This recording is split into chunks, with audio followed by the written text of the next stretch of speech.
قلمي يشاركني الكلام يشاطرني المحبة والهيام وينثر شعره درا مضيئا لصحب ضيق. أعوذ بالله من الشيطان الرجيم. بسم الله الرحمن الرحيم. الحمد لله نحمده ونستعينه ونستغفره ونعوذ بالله من شرور أنفسنا ومن سيئات أعمالنا. من يهد الله فلا مضل له ومن يضلل فلا هادي له. أشهد أن لا إله إلا الله وأشهد أن محمدا عبده ورسوله. أما بعد. Barliq hamd sanalar alemlerinin perverdigarı Allah Teala'ga xastır.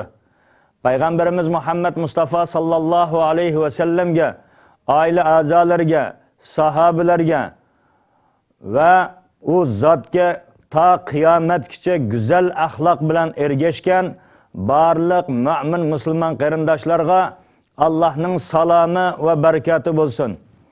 Assalamu aleykum ve rahmetullahi ve berekatuh. Aziz mümin Müslüman qarindoshlar, bugünkü dersimiz bolsa adil padişah to'g'risida. Allah Teala Kur'an-ı Kerim'de mundaq deydi. Bismillahirrahmanirrahim. İnnallaha ya'muru bil adli vel ihsan.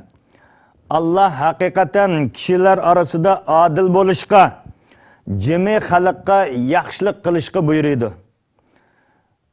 Padişahınki vazifesi insanlar arasında adaletini saklamak ve hüküm çıkarganda adillik bilen hüküm çıkarıştan ibaret. Padişah insanga zulüm kılıp koymaslıkı lazım aziz qarindoshlar. Ve yana Allah Teala başka bir ayette aytadiken ki ve aqsitu innallaha yuhibbul muqsitin. Yani adil bulunlar dedi. Yani hem işte her daim her zaman adil bulunlar deganini anlatadi aziz qarindoshlar. Şunun bilen birgelikte innallaha yuhibbul muqsitin. Allah hakikaten adillik qilguvchilarni, yani her daim her zaman adillik qilguvchilarni yaxshi ko'radi deydi, do'st tutadi deydi. Yani ba'zi chaqda adillik qilib, ba'zi chaqda nahaqlik qiladigan bo'lsa, bu muqsit insonlardan bo'lmaydi aziz qarindoshlar. Mayli hukm o'zining ota-onasiga, qavmi qarindoshining va bola chaqasining ziyniga chiqadigan taqdirda ham mana shu podshoh, vali, qozilar adillik bilan va yoki bir insonlar adillik bilan hukm chiqarmog'i lazım. Bilmesden nahaqlik bilan hüküm çıkarıp koysa o çağda zulüm kılganlar ve zalimlerinin qatoriga kirib qoladi aziz qarindoshlar. Allah barchamizni adillik bilan hüküm çıkaradigan, adaletga ergishadigan, zulüm qilib qo'yishdan saqlanadigan o'zining yaxshi qullaridan aylasin aziz qarindoshlar. Endi Peygamber Aleyhisselam'ın hadislerinden biri de Abu Hureyre radıyallahu anhu'da rivayet kılıngan hadiste Peygamber Aleyhisselam mundaq deydi. Sab'atun yudilluhumullahu fi zilli yevme la zille illa zilluh. 7 türlü kişi var dedi. Allah Teala kıyamette mana bu 7 türlü kişiye sahi beredi dedi. O günde Allah Teala'nın sayesinden başka hiç kandak sayı yoktur aziz qarindoshlar. Bu bolsa kıyametinin dahşetli günlerinden biri. Hani şu insanlarını Allah Teala Adem Aleyhisselam'dan tartıp ta kıyamet kaim bolgunga kadar hayatı dünyaya kelip yaşagan, nefes ağan barlık insanlarını Allah Teala teriltirdigan gündür. Hani şu günde Quyosh bo'lsa bizning ustimizda chaqnab turgan, parlab turgan, o'zining nurini yiqib turgan ana shu qiziq, dahshatli kunda insonlar o'zining badanidan chiqqan ter bilan terlab, pishib, kuyib, yenib turgan kunda Allah Teala mana bu hadisda zikr qiladigan 7 türlük insanlarga özünün arshi a'loning soyasidan soya beradi ekan aziz qarindoshlar. Bu demek mana bu 7 türlük insanlar Allah Teala'nın rahmetiga, fazli karamiga erishgan baxtli insanlar demektir aziz qarindoshlar. Allah sizu bizlarni ham mana bu baxtiyor qullaridan qilsin aziz qarindoshlar. Birinchisi imamun adilun dedim. Birinchisi adil podshoh. Yani adil podshoh bilan billa musulmon, mo'min podshohlar aziz qarindoshlar. Masalan kafir bir podshoh ham bo'lishi mumkin, ammo uningda iymon sharti bo'lmaganligi uchun, iymon keltirmaganligi uchun Alloh taolaninki marhamatidan, fazli karamidan bahramand bo'lolmaydi aziz qarindoshlar. Mana bu arshi a'loning soyasidan saylamak için hem adil padişah, yani musulmon, mo'min podshoh bo'lmog'i lozim. Chunki buningga Alloh taolo ana shu martabani berishdiki sabablardan biri shu bo'lishi mumkinki aziz qarindoshlar. Alloh taolo bandalarni yaratdi, yaratish bilan birgalikda Alloh taolo bandalarga nihoyatda mehribondir. Bandalarni nihoyatda yaxshi ko'radir. Şunun bilan birgalikda qandaq bir inson Alloh taolaning mana bu bandasiga mehr shafqat qiladigan bo'lsa, bu tufayli Alloh taolo ana shu mehr shafqat qiladigan podshohlarga, hokimlarga, shahar boshliqlariga, komitet rahbarlariga yoki bo'lmasa bir shirkatning boshliqlariga mana bularning hammasi ana shularning jumlasiga kiradi. Hattoki oilaning boshlig'i ham dada, ata-analar mana bu nimaning jumlasiga kiradi aziz qarindoshlar. Kimning qo'l ostida o'ziga qaraydigan, tava bo'ladigan insonlarning hammasi kim bo'lishidan qat'iy nazar mana bu nimaning ichiga kiradi ekan aziz qarindoshlar. Ata-ana bola chaqalarga nihoyatda chiroyli munosabatda bo'ladigan bo'lsa, shuning bilan birgalikda bir shirkat, zavod, fabrikaning boshlig'i o'zining qo'l ostida ishlaydiganlarga nihoyatda chiroyli shaklda muomala qiladigan bo'lsa, zulm qilmaydigan bo'lsa va shuningdek shahar boshlig'i, gumshi rahbarlari va hatto eng yuqorisi bo'lgan davlat prezidentini ham o'z ichiga oladi. Mashlarning hammasi Alloh taolaning soyasidan soyidindigan insonlarning qatoriga kiradi aziz qarindoshlar. Shuning uchun bu oddiy narsa emas, buningga nihoyatda diqqat qilmog'imiz lozim. Ikkinchisi va shabun nasha'a fi ibadatillahi taala dedi. Allohning ibodatida o'sib yetilgan yigit, ya'ni yoshlik bahorini olamlarning parvardigori bo'lgan Alloh taolaga atab, taat ibodat bilan o'tib, Alloh buyurgan ishlarni qilgan, qaytargan ishlardan o'zini to'sgan yigitga ham Alloh taolo arshi a'loning soyasidan soy beradi ekan aziz qarindoshlar. Uchinchisi va rajulun muallaqun qalbuhu fil masajid. Uchinchisi bo'lsa qalbi Allohning masjidiga bog'langan kishi dedi. Ya'ni havoyi havaslarga berilgan emas, mol dunyoga berilgan emas, balki bandat namozini o'qib bo'lgan bo'lsa, qachon peshin namozining vaqti kelarkan, peshin namozini o'qib bo'lgan bo'lsa, qachon asr namozining vaqti kelarkan, asr namozini o'qib bo'lgan bo'lsa, qachon shomning namozi vaqti kelarkan, shom namozini o'qib bo'lgan bo'lsa, qachon xuftan namozining vaqti kelarkan deb oyog'ini osmonda qilib emas, o'zining hayoti dunyodagi ishlarni qilish bilan birga qalbi masjid bilan talpinib turgan, bog'lanib turgan, qalbi Allohning zikridan g'afil bo'lmagan mana shunday kishini ham Alloh taolo qiyomat kunida arshi a'loning soyasidan soy beradi ekan aziz qarindoshlar. To'rtinchi kishi bo'lsa va rajulani tahabba fillah ijtama'a alayhi va tafarraqa alayhi deydi. Alloh yo'lida do'st bo'lib, Alloh uchun bir yerga jam bo'lgan va Alloh uchun bir-biridan ayrilgan ikki kishi. Allah uchun bir yerga jam bo'lgan va Allah uchun ikkisi bir-biridan ayrilgan. Yana do'sti ham Allohning buyruqlarini bajarayotganligi uchun Alloh yo'lida do'st bo'ldi, Alloh uchun u do'stini yaxshi ko'rdi. Madamiki shundaq do'sti Allohning yo'lidan chiqib ketgan bo'lsa, uningga vaz nasihat qiladi. Birodar, siz Allohning yo'lidan chiqib ketyapsiz. Bu ishingiz xato deb to'g'ri yo'lga boshlashga harakat qiladi. To'g'ri yo'lga kelmay qolsa, u do'sti bilan ayriladi. Birodar, endi men seni yo'lga boshladim, sen unimading. Sening yo'ling avi, mening yo'lim bavi. Allohga amonat. Sen bilan men endi bir yo'lda yurolmayman deb yo'lini ayirgan kishi.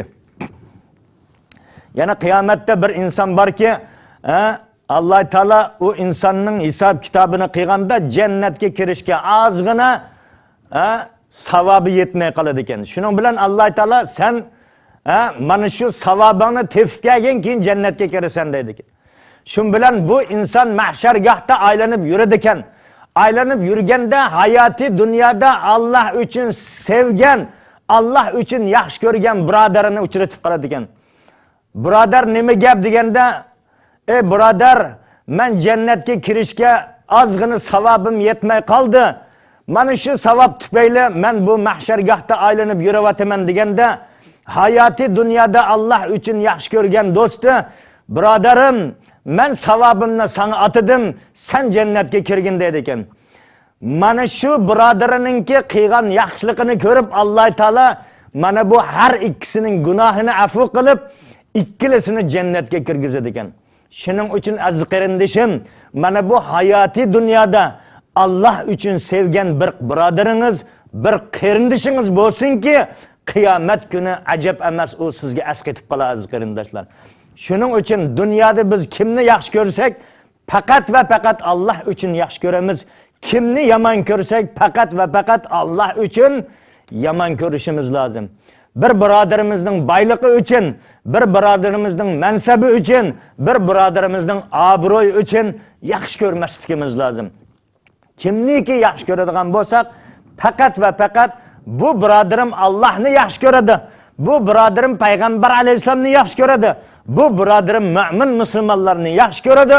Shuning uchun men bu birodarimni yaxshi ko'rdim deb yaxshi ko'rishimiz lozim ekan aziz qarindoshlar. Undan manfaat tegib qolarmikin, yaxshilik kelib qolarmikin degan maqsadda yaxshi ko'rmasligimiz bu bizning dinimizning prinsiplaridan aziz qarindoshlar.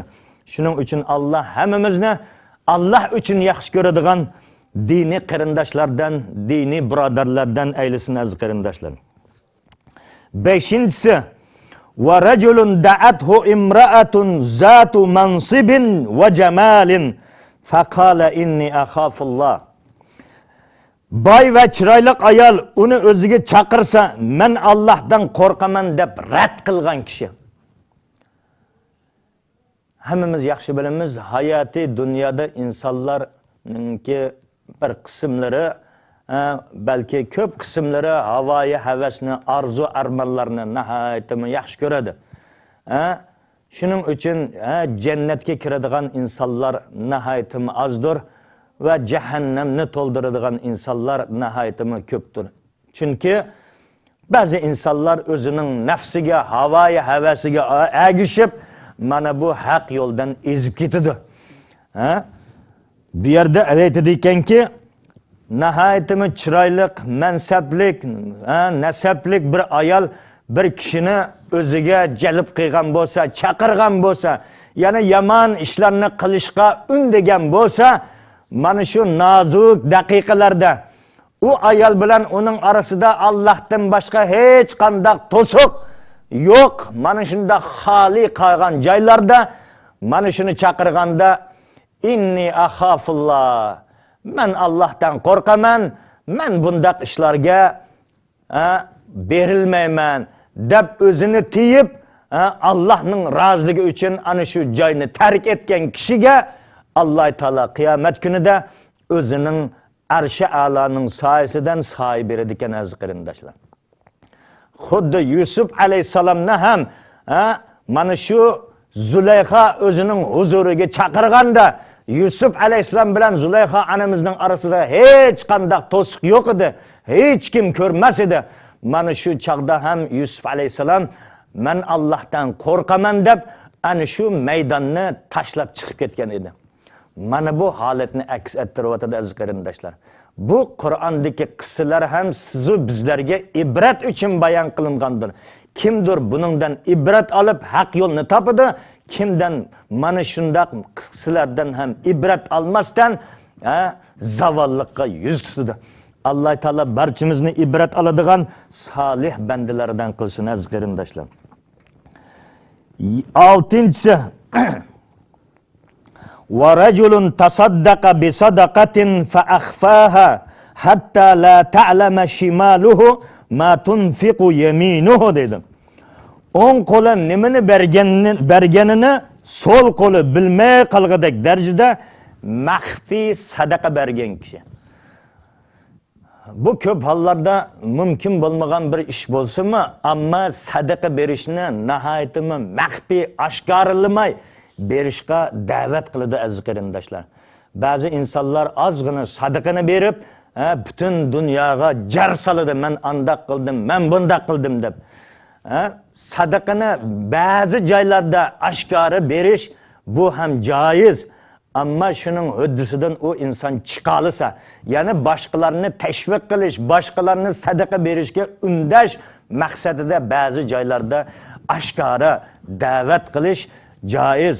Ammo buning huddisidan chiqolmay riyo kirib qoladigan bo'lsa, meni insonlar boydisin, meni insonlar saxiy desin degan mana bu xayollar kirib qoladigan bo'lsa, u holda insonlar sadaqani nihoyatda maxfiy, hatto hech kimga bildirmaydigan darajada berish u insonning oxiratligi uchun yaxshidir aziz qarindoshlar. Mana shunday maxfiy sadaqani beradigan, kimning berganligini ma'lum bo'lmaydigan darajada sadaqa beradigan insonlarni ham Alloh taolo qiyomat kuni ana shu arshi a'loning soyasidan soya beradi ekan. U kunda arshi a'loning soyasidan boshqa hech qanday soya yo'qdir aziz qarindoshlar. İnsanlar o'zlarining hayoti dunyoda qilgan gunohiga yarasha kimdir ho'shqigicha, kimdir tizig'icha, kimdir qo'sqig'icha, kimdir maydisigacha, kimdir geligicha, kimdir og'zining mushrigicha badanidan oqqan tagi chungan holda varaqshib qaynagan ana shu ta'ning ichida turadigan kundir qiyomat kuni aziz qarindoshlar. Mana bu kunda Alloh taolo mana bu 7 toifa insonlarga o'zining arshisining soyasidan soya beradi ekan. Ya'ni bu 7 turlik insonlar nima degan baxtlik, nima degan baxtiyor insonlar aziz qarindoshlar. 7-si va rajulun zakaralloha xoliyan fafadat aynahu dedim. Xoli joyda Allohni eslab o'tgan kishi, xoli joyda Allohni eslab ko'zlaridan yoshlarni oqqizgan kishi, ya'ni Allohdan qo'rqqanligi uchun ey Rabbim, men sening azobingdan qo'rqaman, menga rahim shafqat qilgin, men do'zaxning azobiga bardosh bera olmayman, mening gunohlarimni afu qilgin deb ko'z yoshlarini to'kkan kishi. Payg'ambar alayhisalom kechalari turib ko'z yoshlarini to'kar edi. Kiyimlari, soqollari ho'l bo'lib ketardi. Shunda Oysha onamiz, "Ya Rasululloh, sizning oldingi va keyingi gunohlaringiz afu qilingan bo'lsa, nima uchun siz buncha vala ter to'ksiz, yig'laysiz, afu so'raysiz, istig'for aytasiz?" deganda, "Afala akunu abdan shakuran" degan. Ey Oysha, Alloh taolo shunchalar menga rahim shafqatni, shunchalar marhamatni berib qo'ygan tursa, men buningga shukr qilguvchi banda bo'lmaymanmi? deb mana shundaq nimalarni aytgan aziz qarindoshlar. Ya'ni payg'ambar buni, ya'ni ummatim mana shundaq bo'lsin, mana shundaq tövbe istig'forda aytadigan, taat ibodatda bo'ladigan bo'lsin deb sizu bizlarga o'rnak bo'lish uchun mana shundaq qilgan aziz qarindoshlar. Bugungi kunlikda ko'pchiligimizning holi nihoyatda xarob, nihoyatda barbod, g'aflatda yashayotimiz aziz qarindoshlar.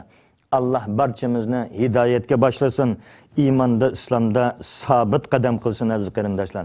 yana bir hadisni aytish bilan darsimni tugatmoqchiman aziz qarindoshlar.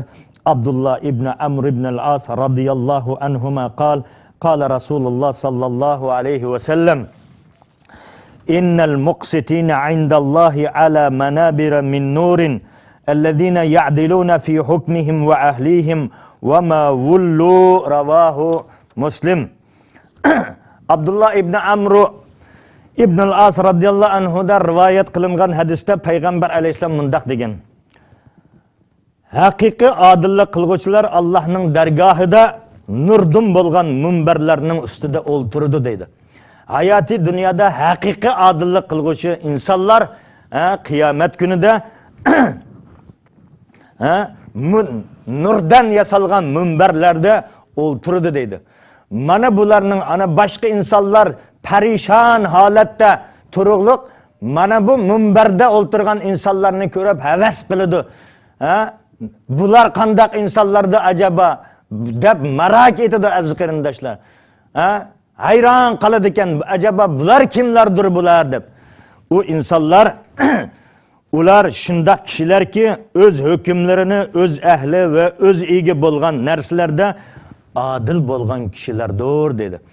Yani ular qachonki hukm chiqarsa adillik bilan hukm chiqaradigan, o'zining oila a'zolariga ham adillik bilan hukm qiladigan, oila a'zolariga ham zulm qilmaydigan, bir balasiga mandaq, bir balasiga andaq hukm chiqarmaydigan, bir balasini yaxshi ko'rib ikkinchi balasini yomon ko'rmaydigan, xalqining ham bir qismiga qarindosh tuqqanligi bo'lganlik uchun bir qismiga yaxshilik boshqarib, yaxshi munosabatda bo'lib, ikkinchi bir qismiga yomon munosabatda bo'lmaydigan emas, hammasiga nihoyatda adillik qiladigan insonlar qiyomat kuni nurdan yasalgan munbarlarda o'ltiradigan.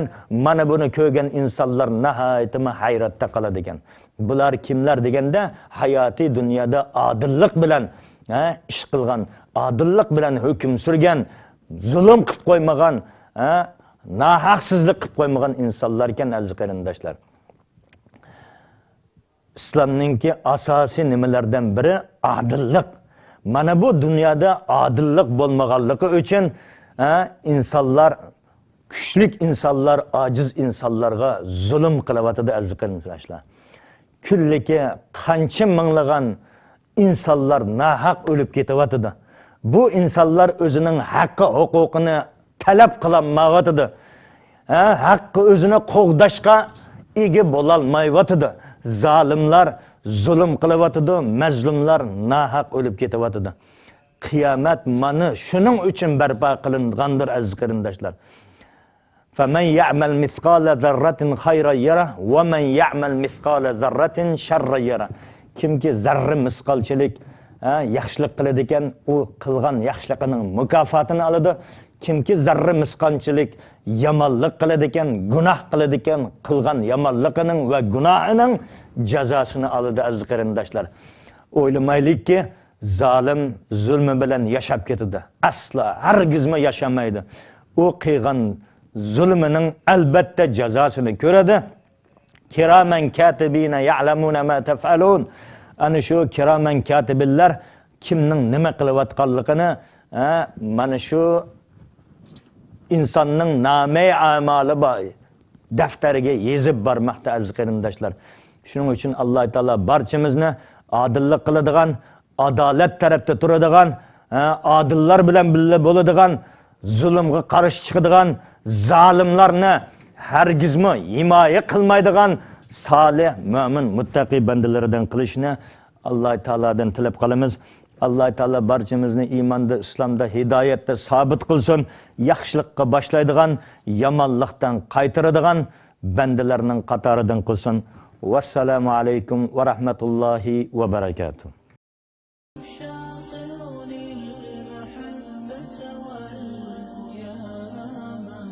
وينثر شعره درا مضيئا لصحب